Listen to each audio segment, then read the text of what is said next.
வணக்கம் மக்களே, கடல் மேலே நம்ம கேர மீன் கிரேவி எப்படி செய்கிறதுன்னு பார்க்க போகிறோம். இப்போ நம்ம எண்ணெயை ஊற்றிக்கிறோம் பார்த்துக்கோங்க. அதுபோல் கறி மசாலா பட்டை போட்டுட்டு நமக்கு தேவையான அளவு வெங்காயம், தக்காளி எல்லாம் வத்தல் எல்லாம் போட்டுட்டு உப்பு நம்ம போட்டுக்கிறோம். உப்பு போட்டால் முன்னக்கிட்டே வேகமாக வெங்காயம் வேகும்.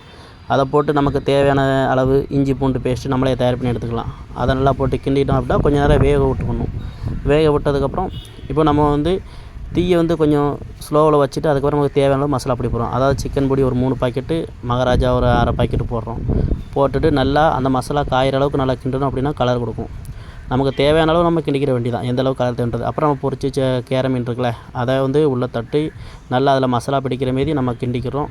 அதுக்கப்புறம் நம்ம தண்ணி நமக்கு தேவையான அளவு, நம்ம குழுப்பு கொஞ்சம் தேவை அப்படின்னா கம்மியாக தண்ணி ஊற்றிக்கணும், இல்லாட்டி நிறையா தண்ணி ஊற்றிக்கணும். குழம்பு எது வேணும்னா இப்போ நமக்கு குழுப்பு தேவை. அதனால் நம்ம இப்போ நமக்கு தேவையான கிரேவி கிடச்சிட்டு, இப்போ நம்ம பிரியாணி ஏற்கனவே செஞ்சுருந்தோமா, மீன் பிரியாணி, அதை எல்லோரும் நம்ம உட்காந்து சாப்பிட்றோம். நம்ம போட்டில் இந்த வாட்டி கடலுக்கு 11 பேர் வந்திருந்தோம். நம்ம கிரேவி செய்கிறதுக்கு முன்னாடியே பிரியாணி ரெடி பண்ணியாச்சு.